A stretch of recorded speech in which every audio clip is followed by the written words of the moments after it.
ফিরে এলাম বিরতির পর। অবশেষে প্রাপ্য সম্মান পেলেন লোককবি ক্ষেপারাম মাঝি। তবে জীবিতাবস্থায় নয়, ওই লোককবির আবক্ষ মূর্তি উন্মোচন হলো কিন্নাহারে। কবির নামে তার জন্মভিটেই একটি রাস্তার নামকরণ হয়েছে ক্ষেপারাম সরণি। বীরভূমের লাভপুরে কোতলখোসা গ্রামে জন্মগ্রহণ করেছিলেন লোককবি ক্ষেপারাম মাঝি। খুব একটা শিক্ষিত ছিলেন না তিনি। দিনমজুর এই লোককবি সাধনা ছিল অসাধ্য। উচ্চশিক্ষায় শিক্ষিত না হলেও কবি গান, বোলান গান লিখতে তার অসামান্য পাণ্ডিত্য। দীর্ঘদিন অবহেলিত থাকার পর বৃহস্পতিবার কীর্ণাহারের এক ত্রৈমাসিক পত্রিকার পক্ষ থেকে লোককবি ক্ষেপারাম মাঝির আবক্ষ মূর্তির উন্মোচন করা হয়। কবির গ্রামের রাস্তার নামকরণও করা হয় ক্ষেপারাম সরণি। এক বিশেষ কারণবশত লোককবির গ্রামে যাওয়ার রাস্তার পথেই ওই মূর্তি বসানোর কথা থাকলেও এদিন তা সম্ভব হয়নি। তবে কিছুদিনের মধ্যেই ওই আবক্ষ মূর্তি তার গ্রামেই স্থাপন করা হবে বলে জানিয়েছেন উদ্যোক্তারা। এদিন কিন্নাহার ব্যবসায়ী সমিতির কমিউনিটি হলে লোককবির আবক্ষ মূর্তি উন্মোচন উপলক্ষে এক অনুষ্ঠানের আয়োজন করা হয়েছিল। লোককবি ক্ষেপারাম মাঝি রচিত গান, কবিতা পাঠও করা হয় এদিনের অনুষ্ঠানে।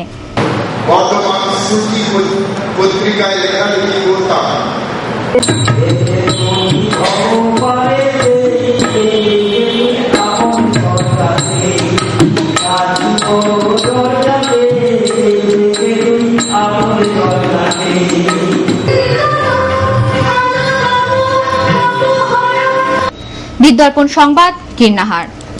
নিত্য প্রয়োজনীয় দ্রব্যমূল্য বৃদ্ধির প্রতিবাদে পথে নামলো এসইউসিআই। সিউড়িতে পথ অবরোধ করে বিক্ষোভ দেখায় এসইউসিআই সমর্থকেরা। পরে জেলা শাসকের দপ্তরেও বিক্ষোভ দেখায় তারা। খাদ্যদ্রব্য সহ নিত্য প্রয়োজনীয় জিনিসপত্রের আকাশ ছোঁয়া দাম বৃদ্ধির প্রতিবাদে বৃহস্পতিবার সিউড়ি শহরে বিক্ষোভ দেখালো এসইউসিআই। এদিন জেলা প্রশাসন ভবনের সামনে পথ অবরোধ করে বিক্ষোভকারীরা। অবিলম্বে খাদ্যদ্রব্য সহ নিত্য প্রয়োজনীয় জিনিসপত্রের দাম কমানো, নতুন রেশন কার্ড ইস্যু করে পুরনো সমস্ত রেশন কার্ড বাতিল করা, মজুতদারি, কালোবাজারি, ফটকাবাজি বন্ধ করা দাবি জানায় এসইউসিআই কর্মী সমর্থকেরা।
বিদ্যার্পণ সংবাদ, সিউড়ি।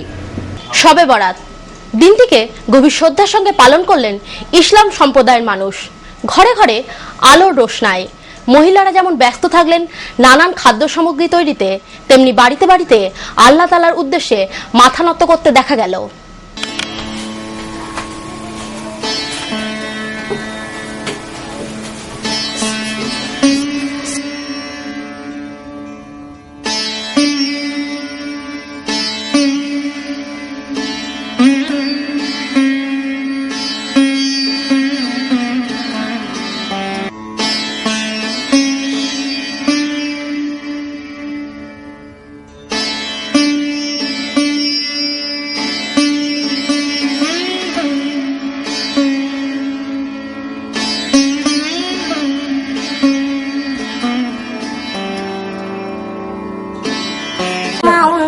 إليك وما أنزل من قبلك والآخرة هم يوقنون فزادهم الله مرضا ولهم عذاب أليم بما كانوا يكذبون ولجعلناهم ينكرون والذين يؤمنون بما أنزل إليك وما أنزل من قبلك এখন খবর এক নজরে।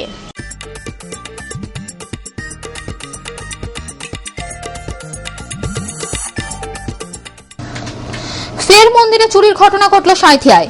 সাঁইথিয়ার 15 নম্বর ওয়ার্ডের রাধা গোবিন্দ মন্দিরে চুরির ঘটনা ঘটেছে। 3টি রূপোর মুকুট চুরি হয়েছে বলে জানা গিয়েছে। ঘটনার তদন্তে নেমেছে সাঁইথিয়া থানার পুলিশ। শেষ করার আগে হেডলাইন্স আরো একবার।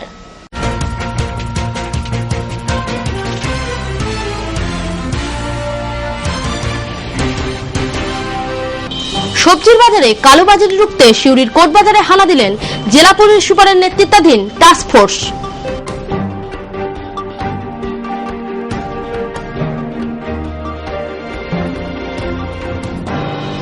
বোলপুর ও রামপুরহাটের সবজি বাজারগুলোতে অভিযান চালালো মহকুমা আধিকারিকেরা।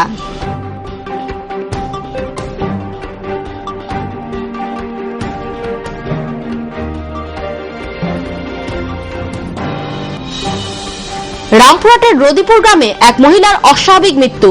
অভিযোগ, মহিলাকে খুন করে গা ঢাকা দিয়েছে প্রেমিক।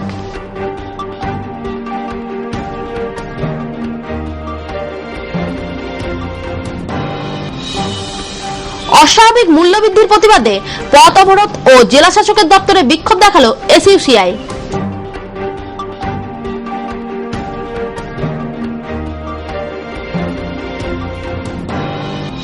বিদ্যার্পণ সংবাদ এখানেই শেষ করছি। নমস্কার।